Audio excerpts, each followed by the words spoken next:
Well, in South Sudan, they're no longer calling it a famine, but as we speak, almost 2 million people are on the brink of starvation from the effects of drought and civil war.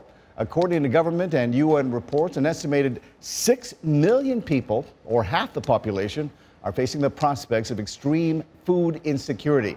Now, South Sudan's famine was the first to be formally declared anywhere in the world since the 2011 crisis in Somalia. Now, the UN says the situation in South Sudan remains critical and may actually be getting worse.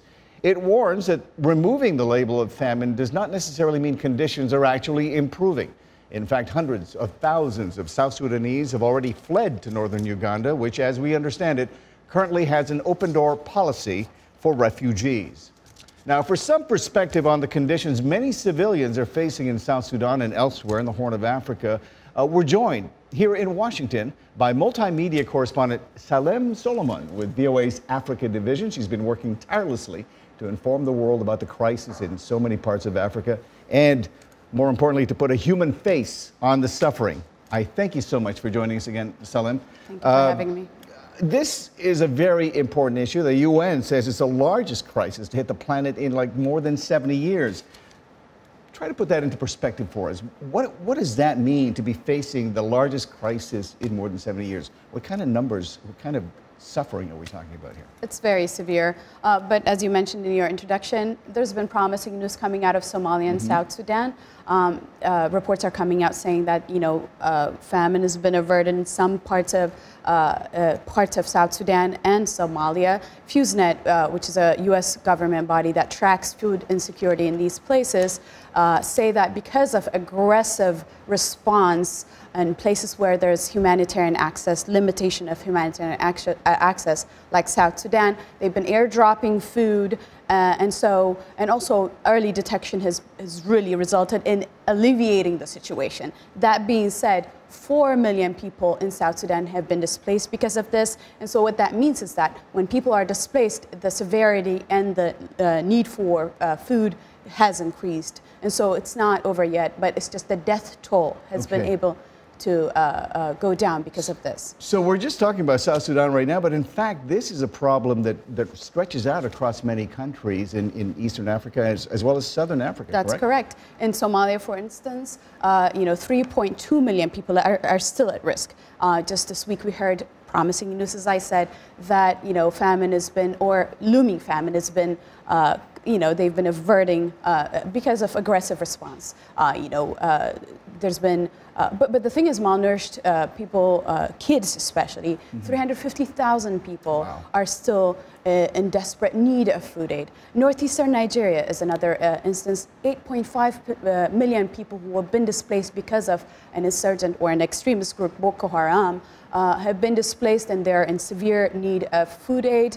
But there's also positive news in that area, northeastern Nigeria. What has happened is Boko Haram has been disintegrated because of pushback by the government. This week, there's news that the government said food that was going to the people who are victims of Boko Haram has been diverted. That's euphemism for somebody's stolen it, or it didn't get there. So there's desperate need for food in all of these places. So I guess aside from the climactic effects of global warming, which I assume is probably one of the causes of this drought, conflict and terrorism appears to be making the problem worse in many parts of Horn of Africa region, right? That's correct. I mean, in all of these places, either there's an all-out war or there's an attack by insurgency groups. And the thing is, these groups have used it for their own benefit. For instance, Al-Shabaab in Somalia,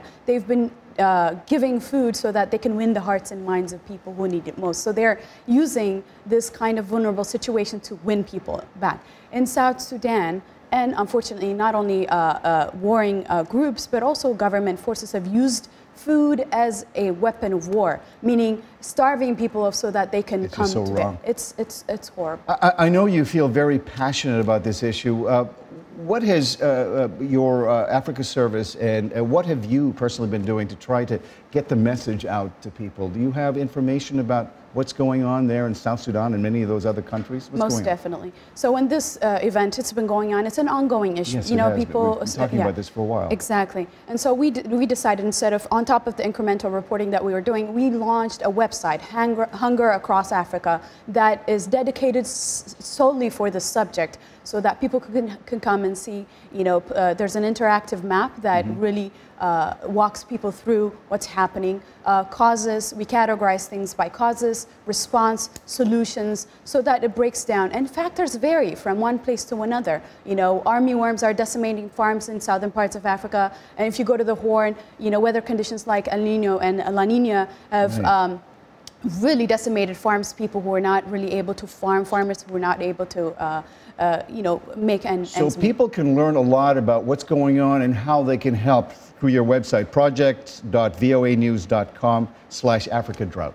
Hunger Across Africa, yes, that's right. right. So right now, as you see this situation developing, has the international response been adequate to the severity of the problem? The short answer is no.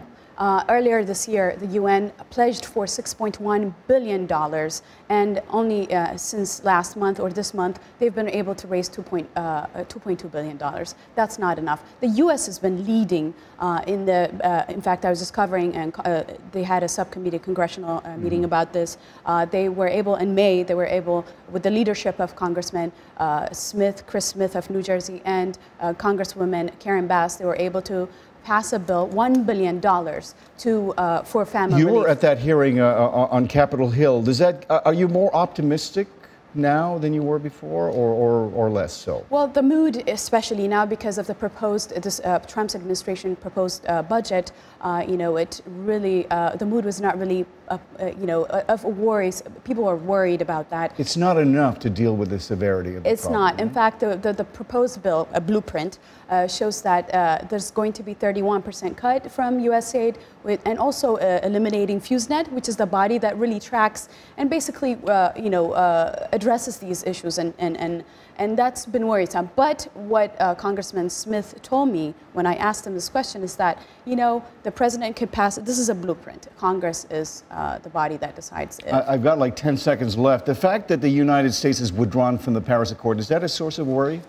Well, you know, surprisingly, most African countries are still in that accord. So, but, you know, climate conditions still affect. It's a question of leadership, isn't it? Exactly. Thank you so much, Salem. I wish we had more time to talk about this, but that's all the time we have. We'll be back again next week, though, for another edition of The Correspondents. In the meantime, do stay up to date with all the news at voanews.com. You can also see all of our shows there. Just click on the Watch tab. We're also on Facebook and YouTube.